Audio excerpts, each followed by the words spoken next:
Hello बच्चों, कैसे हैं आप सभी। चलिए इस वीडियो में हम समझेंगे क्लास 6 की वर्कशीट नंबर 13 जो कि 17 अगस्त 2021 की वर्कशीट है और आज का सब्जेक्ट है साइंस।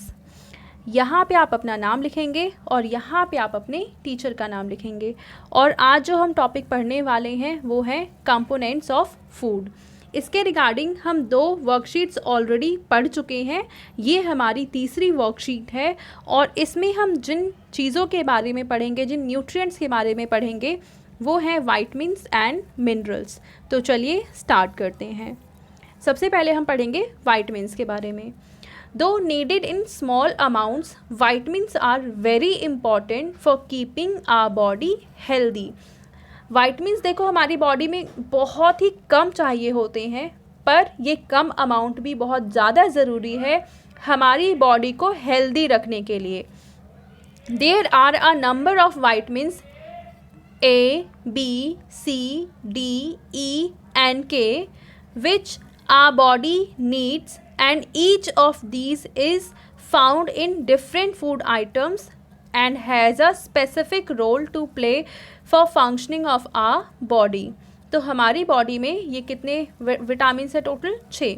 तो ये 6 विटामिन्स की रिक्वायरमेंट होती है और ये 6 के 6 विटामिन्स हमें अलग अलग सोर्सेज से मिलते हैं और इनके फंक्शंस भी अलग अलग होते हैं। तो चलिए हम पहले यहाँ पे 4 विटामिन्स के बारे में पढ़ेंगे। पहले है विटामिन ए। इसके सोर्सेज क्या हैं, मतलब ये हमें कहाँ कहाँ से मिलता है? Carrot, mango, liver, cod liver and oil butter. इन सब चीज़ों को खाने से हमें विटामिन ए मिलता है और इसका फंक्शन क्या है? Good for eyes, hair and skin. तो ये हमारे आइज़ के लिए, हेयर के लिए और स्किन के लिए काफ़ी ज़्यादा अच्छा होता है। अब अगर हम बात करें विटामिन बी की, तो ये हमें मिलता है ईस्ट से, मीट से, फिश से, मिल्क और ग्रीन वेजिटेबल्स से। अगर हम इनके फंक्शंस की बात करें तो proper functioning of muscles and nerves and growth. तो ये हमारे मसल्स की एंड नर्व्स की प्रॉपर फंक्शनिंग के लिए, वो अच्छे से काम कर पाएँ, इसके लिए बहुत ज़्यादा ज़रूरी होता है, ग्रोथ के लिए बहुत ज़्यादा ज़रूरी होता है। अब हम देखते हैं विटामिन सी। इनके सोर्सेज वो सारी चीज़ें हैं जो थोड़ी खट्टी होती हैं, जैसे कि लेमन है, ऑरेंज है, आंवला है, टमेटोज़ हैं, गवावा है। तो इन सब में क्योंकि थोड़ा खट्टापन होता है तो इन सब में विटामिन सी प्रेजेंट होता है। इनकी अगर हम फंक्शनिंग देखें तो ये इम्पॉर्टेंट होते हैं हमारे टीथ के लिए, गम्स के लिए। ये टीथ और गम्स दोनों को काफ़ी ज़्यादा हेल्दी रखते हैं। फॉर रेजिस्टेंस अगेंस्ट डिजीज़, और बीमारियों से लड़ने के लिए भी विटामिन सी बहुत ज़्यादा ज़रूरी है। अब हम बात करते हैं विटामिन डी की। तो ये हमें मिलता है कहाँ से? Milk, butter, cod liver, oil, exposure to sunlight. कहते हैं ना कि सनलाइट का एक्सपोजर भी बहुत ज़्यादा ज़रूरी है, तो इन सब से मिलता है विटामिन डी। और ये इसकी क्या फंक्शनिंग है? तो ये बोन्स एंड टीथ को स्ट्रॉन्ग बनाता है, यानी हमारी हड्डियों को और दांतों को काफ़ी ज़्यादा स्ट्रॉन्ग बनाता है, क्योंकि ये कैल्शियम को यूज़ करने में हमारी मदद करता है। अगर हमारी बॉडी में कैल्शियम है पर विटामिन डी नहीं है तो उस कैल्शियम को हम यूज़ नहीं कर पाएंगे, ठीक है। तो इस तरीके से विटामिन डी काफ़ी ज़्यादा इम्पॉर्टेंट हो जाता है। अब अगर हम बात करें मिनरल्स की, तो ये क्या है?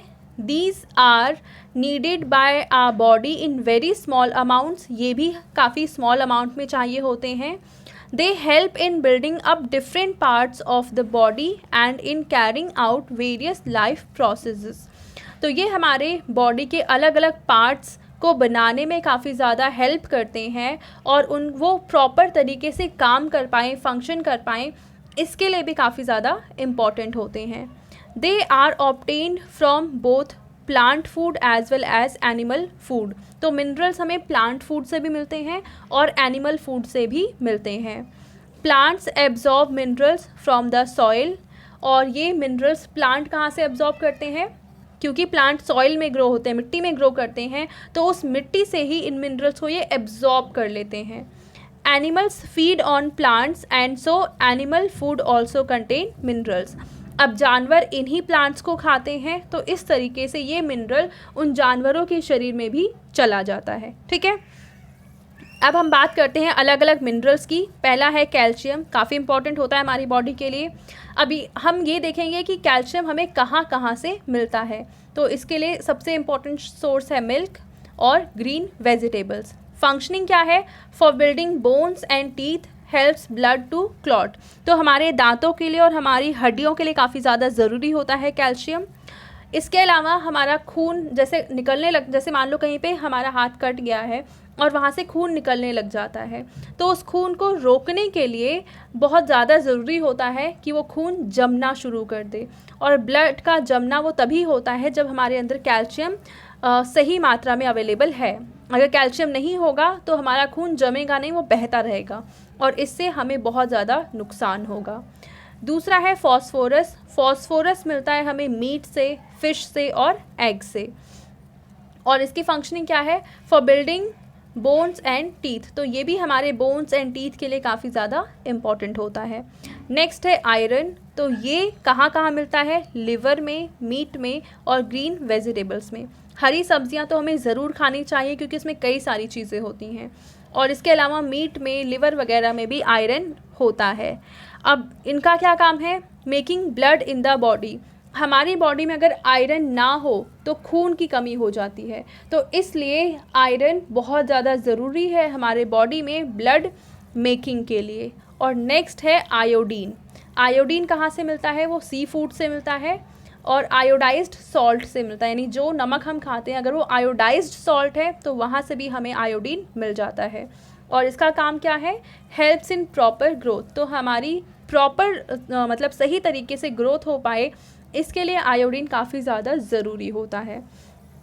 इसके बाद कुछ क्वेश्चन के आंसर करते हैं हम। Question number 1, name the vitamin required for making bones and teeth healthy strong. कौन सा वाइटामिन ऐसा है जो हमारी बोन्स को और हमारे टीथ को काफ़ी ज़्यादा स्ट्रॉन्ग बनाता है? तो हमने देखा था ये है विटामिन डी, जो कि हमारी बोन्स को और टीथ को काफ़ी ज़्यादा स्ट्रॉन्ग बनाता है। तो इसका आंसर क्या आ जाएगा? Vitamin D. ठीक है, अगला क्वेश्चन हम देखें। Vitamin C helps in keeping our dash and dash healthy. तो विटामिन सी हमारी किन चीज़ों को हेल्दी रखता है? तो उन दोनों ब्लैंक से पहले ब्लैंक में लिखेंगे हम टीथ और दूसरे ब्लैंक में हम लिखेंगे गम्स। ठीक है, now question number 3, which minerals is found in sea food. Sea food में कौन सा मिनरल अवेलेबल होता है? तो सी फूड में कौन सा मिनरल होता है? तो इसका आंसर आ जाएगा थर्ड वाले का, आयोडीन। ठीक है, अब हम देखते हैं question number 4, how can having carrots help in improving your eye sight. Eye sight improve करने में कैरेट किस तरीके से हेल्प करता है? तो देखिए, कैरेट में अवेलेबल होता है विटामिन ए और आई साइट को इम्प्रूव करने के लिए विटामिन ए बहुत ज़्यादा ज़रूरी होता है। तो हम आंसर लिखेंगे, carrot contains vitamin A which is necessary